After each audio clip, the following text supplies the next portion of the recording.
C'est ici notre cadre, on se retrouve encore aujourd'hui, chers membres de la communauté. En tout cas, je vous aime, je vous porte à cœur. Vos réactions nous encouragent et nous poussent à bien faire le travail. En tout cas, merci beaucoup, ça va au cœur. Après l'émission d'hier, nous avons reçu beaucoup d'appels de la Belgique, Bruxelles très précisément, de Berlin. On a reçu beaucoup de Londres aussi. En tout cas, merci beaucoup, ça va au cœur. Vous qui êtes à travers le monde, dans différents pays du monde, en Afrique, en Europe, en Asie, aux États-Unis. En tout cas, merci. Sans oublier nos frères et sœurs qui sont sur place au pays. Nous travaillons pour le pays. Les idées que nous donnons, c'est pour l'intérêt du pays. Et j'aime quand les gens sont courtois. C'est dans la courtoisie que nous allons échanger. Ne tenez pas un propos d'orgueil lorsqu'on intervient pour qu'on arrange ce que nous faisons. Ce n'est pas important. On n'a pas besoin de ça. Il s'agit d'une communauté, nous devons nous respecter mutuellement. Et c'est comme ça que je vous porte à cœur. Nous devons réfléchir plutôt pour le pays. Les postures inutiles, ce n'est pas important. Nous commençons par les informations. D'abord le Sankourou, ma province. C'est aujourd'hui que la cour d'appel ouvre ses portes pour commencer l'appréciation de la question de la requête qui lui a été saisie par le gouverneur sortant, Jules Lodi. Il y a eu, comme nous avons parlé dans le passé, des cas à son niveau qu'il a estimé qu'il faut que la justice nous éclaire. Et maintenant, il faut attendre plutôt la justice, dire son dernier mot.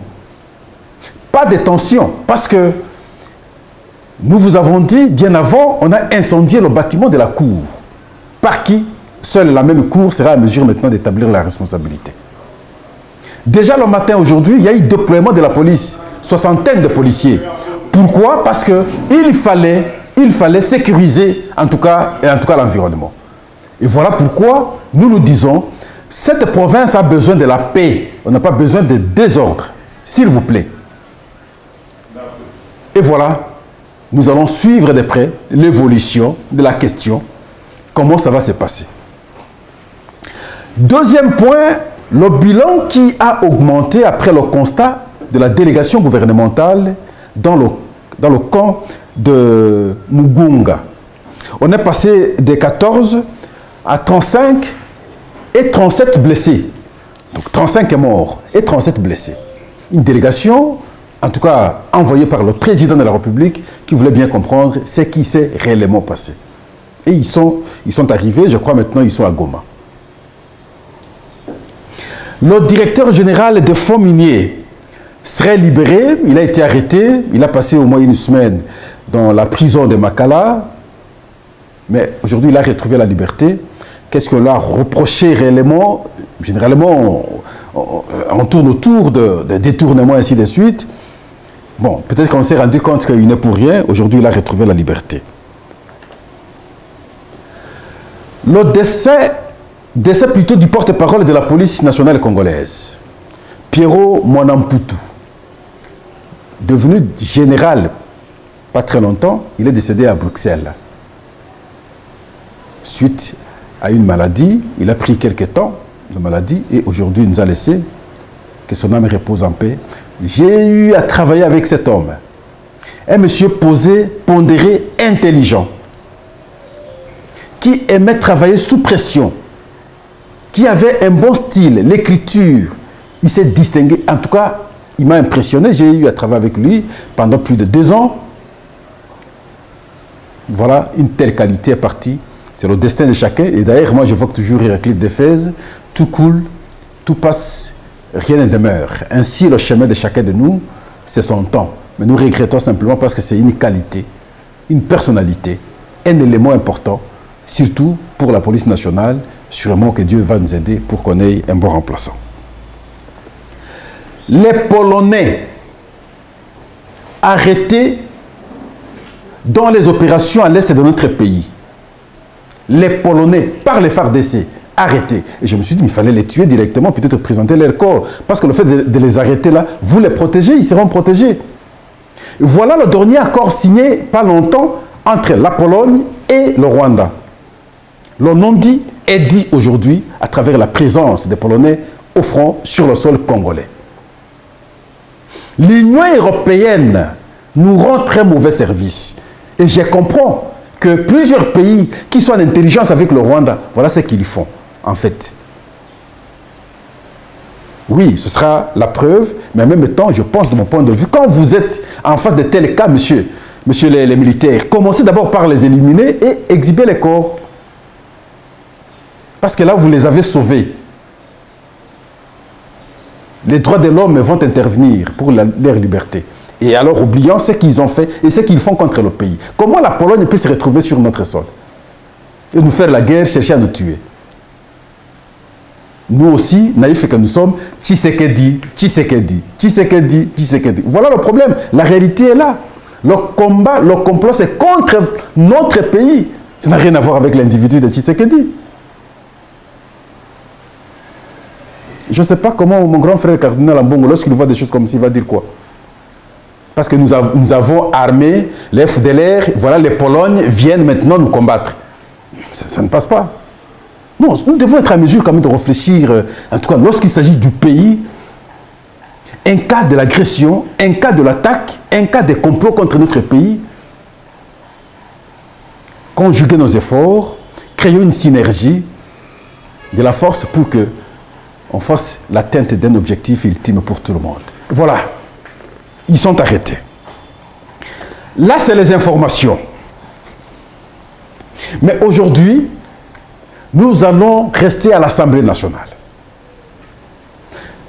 Ça choque Pascal parce que ce que nous allons dégager comme lecture, vous-même, vous allez comprendre, est comme si on est venu laisser certaines personnes. Comme si ce pays appartient à certaines personnes. Comme s'il y a une race, je ne veux pas parler des races, il y a un clan, je ne veux pas parler des clans, il y a des familles exceptionnelles. Sans ces familles, ce Congo ne sera pas avancé. Ce n'est pas possible. Comment nous allons continuer à tolérer de telles bêtises? Ah oui, la question se pose, mais quelles sont ces bêtises-là, M. Pascal? C'est depuis hier qu'on a commencé à déposer les candidatures pour le bureau ou la composition du bureau définitif de l'Assemblée nationale. Pour le compte de l'Union sacrée, parce que c'est l'Union sacrée qui a la majorité à l'Assemblée nationale, c'est les candidats présentés par l'Union sacrée qui seront d'office élus. Nous avons Vital Kamerhe, président. Lui au moins, on est passé par les primaires, on l'a départagé parce qu'il était avec les autres. Mais au moins, c'est membre du présidium qui est là. Le premier vice-président, lui aussi, c'est là que l'UDPS a fait l'exception. Et je continuerai à saluer Augustin Kabouya. Il allait vouloir aller comme représentant du parti, mais il a cédé et c'est un membre qui est parti. Aujourd'hui, c'est le professeur Chilumbaï. Ça, c'est une exception. Mais pour les autres, franchement, quand vous analysez, vous dites non, non, vous n'êtes pas de politique. Et nous ne pouvons pas travailler simplement pour vous. Et ce pays ne vous appartient pas. Quels sont ces cas?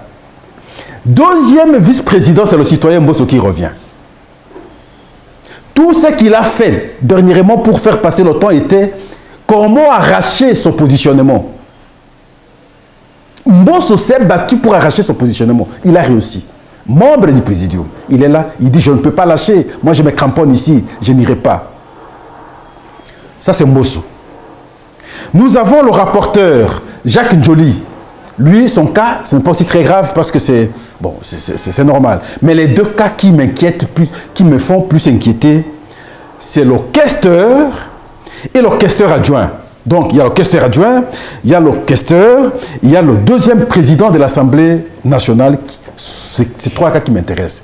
Qui part comme questeur adjoint? Le fils de Bahati Lokwebo, s'il vous plaît. Dans son parti politique, il n'y a pas d'autres élus qui soient à l'Assemblée nationale. D'abord, mon fils. Comme moi, je ne suis pas là, mon fils, il doit être là. Il doit être questeur. Kankolongo, je vous donne raison. Christian Mukendi, vous avez totalement raison. Vous qui étiez avec Modeste Bahati. Tous ceux qui disent que Bahati ne travaille que pour sa famille, ils ont raison. Comment voulez-vous? Vous n'avez même pas honte lorsque vous regardez les gens. Mais je m'adresse même aux députés, mais ils peuvent me refuser et élire un tel cas.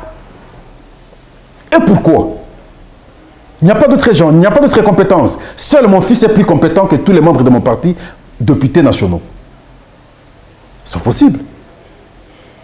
Jean-Pierre Bemba, qui, membre du présidium, lui aussi prend sa sœur comme questeur adjoint, Madame Bemba. Son prénom, j'ai oublié, vous allez m'excuser. Au MLC, il n'y a pas d'autre personne plus compétente à pouvoir occuper cette fonction. C'est d'abord ma petite sœur.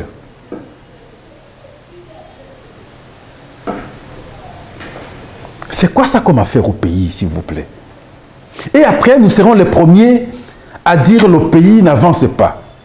Quel est le prévalu en termes d'intelligence, en termes de prestation, distinction à travers la prestation quelque part, que ces gens ont démontré pour qu'ils soient incontournables à pouvoir être là obligatoirement? Quoi, par exemple, dans le passé?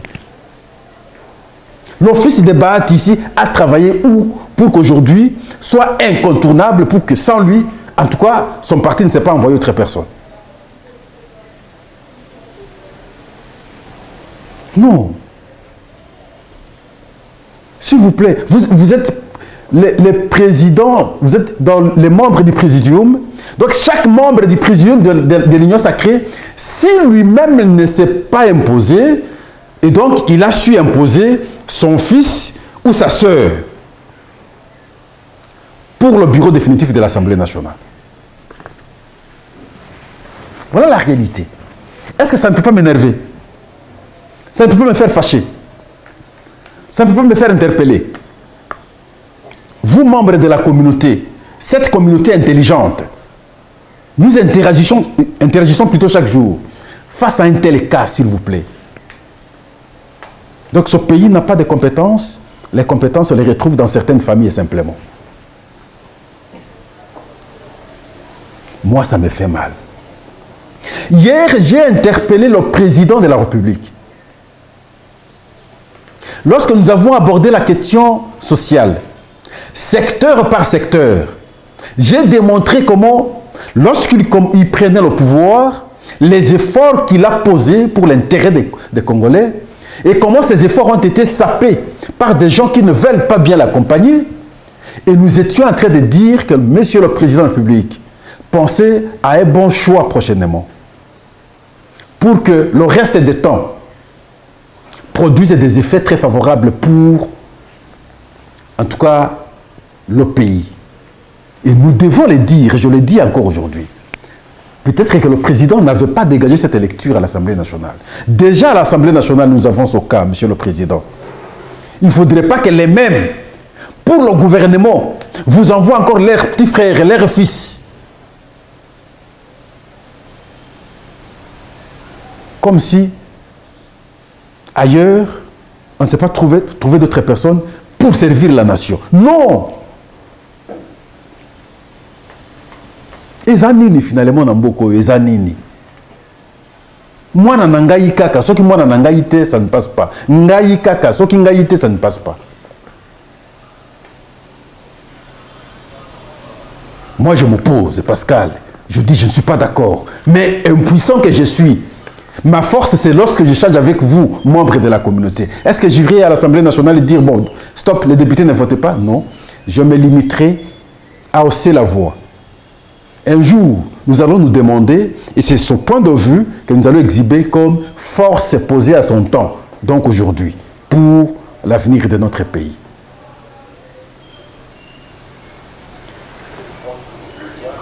Il faut aimer le pays. Ces gens s'aiment. Je vous laisse suivre d'abord le propos d'Étienne Tshisekedi. En 2011, avant la campagne, lorsqu'il était déterminé pour les élections, quand il parlait de la nation et quand il a parlé de la démocratie, même pour son propre fils, et c'est ces efforts-là, des gens contre qui hier on se battait, sont en train de saper. N'oublions pas. Suivons d'abord. Tout le monde au Congo est convaincu que l'argent qu'on donne ne va pas dans ce que vous appelez construction des routes ou des ponts, faire tout ce qui est intérêt national. Donc il y a la corruption, c'est ça? Ah oui, elle est à une échelle jamais vue dans le monde, dans l'histoire de l'humanité. Et si vous êtes élu, qu'est-ce que vous ferez de mieux? Mais je commençais par une chose la plus simple, c'est de construire un État. Il y a un État quand il y a cette sécurité et juridique et physique, quand il y a la paix, quand il y a le travail, quand il y a des hôpitaux. Les seuls hôpitaux que nous avons, ce sont ceux que les Belges ont laissés en 1960. Donc, quand il y a des routes de serve agricoles pour que les paysans n'aillent pas tous dans les villes et restent chez eux, parce que les routes peuvent les amener à écouler leurs marchandises sur le marché.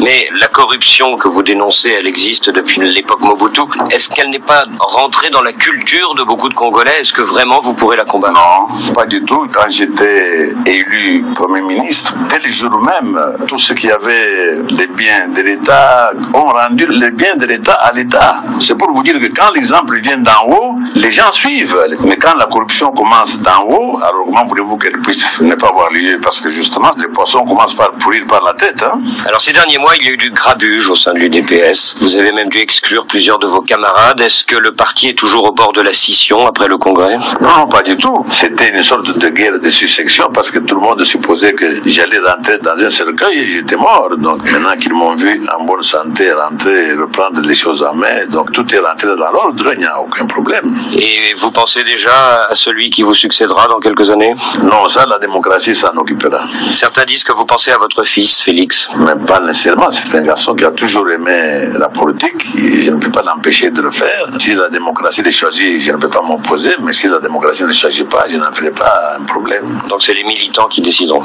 Pascal, je n'oublierai jamais. Moi, je n'oublierai jamais. J'avais fait un choix, un moment, pendant longtemps, je me suis engagé. Et j'ai été parmi les jeunes à son temps, très déterminants pour le changement au pays. Et je vais vous dire, à l'époque, il n'y avait pas de télévision, il n'y avait pas beaucoup de télévision. J'ai commencé la première télévision de l'opposition. Le journaliste, c'est Pascal. Et je suis resté dans cet engagement depuis lors. Et les efforts que nous avions engagés dans son temps doivent être sapés. Et les mêmes contre qui nous avions mené le combat hier, aujourd'hui, ils sont les premiers à vouloir nous imposer, nous imprimer leurs antivaleurs. Et nous aussi, nous sommes là, nous devons continuer à observer. Non, et le pays à genoux, et les gens souffrir, ainsi de suite. Ça ne peut pas passer. Nous devons dénoncer. Et moi, je continuerai à dénoncer. Nous espérons que, parce que déjà, le dépôt des candidatures prend fin aujourd'hui, au niveau de l'Assemblée nationale, avec des noms que je rejette, que je n'accepte pas, espérons alors, Madame la Première ministre, rapidement produire le gouvernement. Nous avons cru qu'hier samedi, le gouvernement sortirait. Nous sommes aujourd'hui dimanche, enfin, aujourd'hui samedi en fait, demain dimanche. Nous croyons que si ça ne sort pas aujourd'hui, que ça sorte demain, dimanche. À défaut de cela, au début de la semaine, qu'on ait le gouvernement. Vous avez suspendu les esprits des gens, Madame la Première ministre. Aujourd'hui, les gens n'ont plus un point de vue positif à l'endroit du président de la République parce que vous retardez les choses, vous tous. Vous devez faciliter les choses, nous devons avancer. Et donc, nous attendons, dans quelques jours, la sortie du gouvernement. Pour que là aussi, nous soyons en mesure d'apprécier qui est allé où, qui on a mis à tel endroit. Si c'est les mêmes fils, leurs enfants, leurs femmes, ils ont commencé par la députation. Et pour les élections de la députation nationale, provinciale, au Sénat, ils ont laissé leurs fils et filles et femmes au bureau de l'Assemblée nationale. C'est la même chose, ils laissent leurs fils et filles femmes. Ils vont encore envoyer leurs fils, femmes et enfants au gouvernement. Et nous allons continuer à les observer. Non. Merci. J'attends vos réactions. J'attends vos points de vue. J'attends vos orientations. Surtout de votre part, vous, les membres de la communauté. Moi, comme membre de la communauté aussi, je n'attends que vos orientations pour qu'à la prochaine mission, nous puissions ajuster nos points de vue pour avancer. En tout cas, merci beaucoup. Bon week-end. À la prochaine. Au revoir.